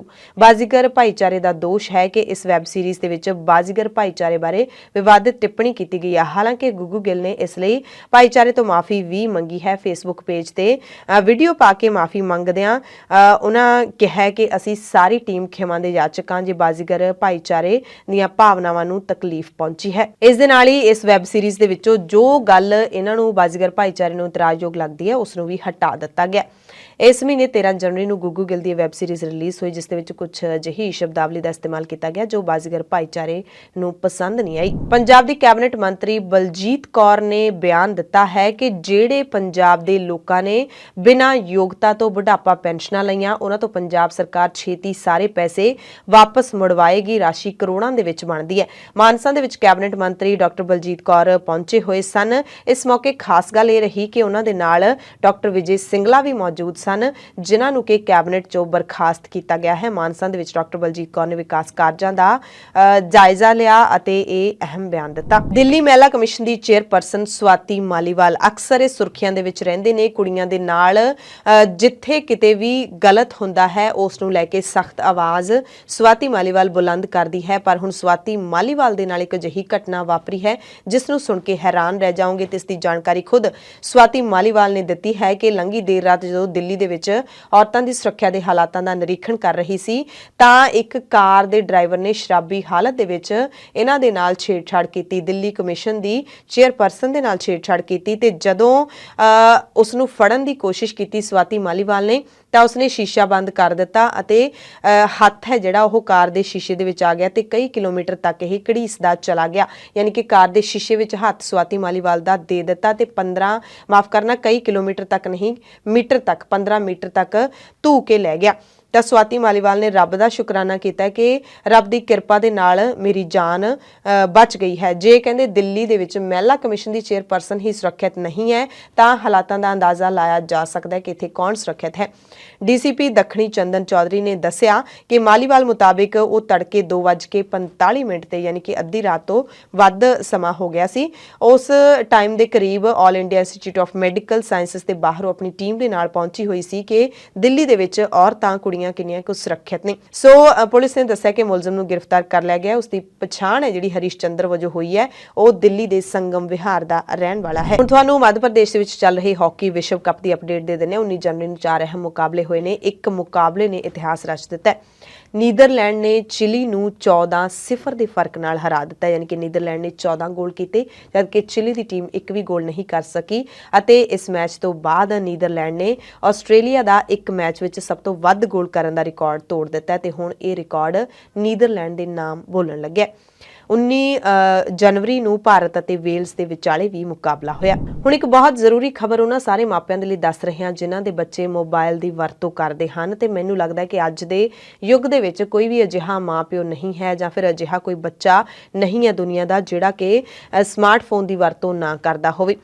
ਹਾਲਾਂਕਿ ਸਾਰੇ ਬੱਚਿਆਂ ਨੂੰ ਸਮਾਰਟਫੋਨ ਉਹਨਾਂ ਦੇ ਨਿੱਜੀ ਤਾਂ ਨਹੀਂ ਮਿਲੇ ਹੋਏ ਪਰ ਉਹ ਆਪਣੇ ਮਾਂ-ਪਿਓ ਦਾ ਸਮਾਰਟਫੋਨ ਲੈ ਕੇ ਇਸ ਦੀ ਵਰਤੋਂ ਜ਼ਰੂਰ ਕਰਦੇ ਨੇ। ਪਰ ਇੱਕ ਸਟੱਡੀ ਆਈ ਹੈ, ਇੱਕ ਅਧਿਐਨ ਆਇਆ ਹੈ ਜਿਸ ਦੇ ਵਿੱਚ ਮਾਪਿਆਂ ਨੂੰ ਸਾਵਧਾਨ ਕੀਤਾ ਗਿਆ ਹੈ ਕਿ ਆਨਲਾਈਨ ਪਲੇਟਫਾਰਮ ਤੇ ਬੱਚਿਆਂ ਨੂੰ ਫਸਾਉਣ ਦੇ ਲਈ ਅਜਨਬੀ ਜਾਲ ਵਿਛਾ ਰਹੇ ਨੇ। ਇਸ ਕਰਕੇ ਮਾਪਿਆਂ ਨੂੰ ਸਾਵਧਾਨ ਰਹਿਣਾ ਚਾਹੀਦਾ ਹੈ। ਨਵੇਂ ਅਧਿਐਨ ਦੇ ਵਿੱਚ ਹਿੱਸਾ ਲੈਣ ਵਾਲੇ 424 ਮਾਪਿਆਂ ਦੇ ਵਿੱਚੋਂ 33% ਨੇ ਕਿਹਾ ਹੈ ਕਿ ਉਹਨਾਂ ਦੇ ਬੱਚਿਆਂ ਨਾਲ ਦੋਸਤੀ ਕਰਨ, ਨਿੱਜੀ ਅਤੇ ਪਰਿਵਾਰਕ ਜਾਣਕਾਰੀ ਮੰਗਣ ਅਤੇ ਸੈਕਸ ਸਲਾਹ ਦੇਣ ਦੇ ਲਈ ਆਨਲਾਈਨ ਪਲੇਟਫਾਰਮਾਂ ਤੇ ਅਜਨਬੀਆਂ ਦੇ ਵੱਲੋਂ ਸੰਪਰਕ ਕੀਤਾ ਗਿਆ। ਇਹ ਅਧਿਐਨ ਚਾਈਲਡ ਰਾਈਟਸ ਐਂਡ ਯੂ ਯਾਨੀ ਕਿ CRY ਅਤੇ Chanakya national law university Patna ਨੇ ਸਾਂਝੇ ਤੌਰ ਤੇ ਕੀਤਾ। ਸੋ ਇਸ ਅਧਿਐਨ ਤੋਂ ਬਾਅਦ ਸਾਰੇ ਮਾਪਿਆਂ ਨੂੰ ਸਾਵਧਾਨ ਕਰਦਿਆਂ ਇਹਨਾਂ ਸੰਸਥਾਵਾਂ ਨੇ ਕਿਹਾ ਹੈ ਕਿ ਬੱਚੇ ਤੁਹਾਡੇ ਮੋਬਾਈਲ ਦੇ ਉੱਤੇ ਕਿਸ ਚੀਜ਼ ਦੀ ਵਰਤੋਂ ਕਰਦੇ ਨੇ, ਉਹਨਾਂ ਤੋਂ ਕਿਹੜੀ ਇਨਫੋਰਮੇਸ਼ਨ ਐਪਸ ਮੰਗਦੀਆਂ ਨੇ, ਜਿਹੜੀਆਂ ਐਪਸ ਉਹ ਡਾਊਨਲੋਡ ਕਰਦੇ ਨੇ ਜਾਂ ਕਿਸ ਤਰੀਕੇ ਦੇ ਨਾਲ ਆਨਲਾਈਨ ਪਲੇਟਫਾਰਮ ਤੇ ਉਹਨਾਂ ਦੀ ਜਾਣਕਾਰੀ ਲਈ ਜਾਂਦੀ ਹੈ। ਸਿਰਫ ਉਹਨਾਂ ਦੀ ਨਹੀਂ ਬਲਕਿ ਉਹਨਾਂ ਦੇ ਜ਼ਰੀਏ ਤੁਹਾਡੀ ਸਾਰੀ ਜਾਣਕਾਰੀ ਮੰਗੀ ਜਾਂਦੀ ਹੈ। ਅਜਨਬੀ ਨੇ ਜਿਹੜੀ ਤੁਹਾਡੀ ਜਾਣਕਾਰੀ ਮੰਗ ਕੇ ਕੀ ਨੁਕਸਾਨ ਤੁਹਾਨੂੰ ਪਹੁੰਚਾ ਸਕਦੇ ਨੇ ਇਸ ਦਾ ਅਸੀਂ ਅੰਦਾਜ਼ਾ ਵੀ ਨਹੀਂ ਲਾ ਸਕਦੇ। ਸੋ ਸਾਰੇ ਜਣੇ ਸਾਵਧਾਨ ਰਿਹਾ ਕਰੋ, ਦੇਖਿਆ ਕਰੋ ਕਿ ਬੱਚੇ ਮੋਬਾਈਲ ਦੇ ਵਿੱਚ ਕੀ ਦੇਖਦੇ ਨੇ। ਪੰਜਾਬ ਦੀਆਂ ਖਾਸ ਖਬਰਾਂ ਦੇ ਖਾਸ ਬੁਲੇਟਿਨ ਦੇ ਵਿੱਚ ਤੁਹਾਡੇ ਸਭ ਤੋਂ ਇਜਾਜ਼ਤ ਚਾਹੁੰਦੇ ਹਾਂ। ਧੰਨਵਾਦ।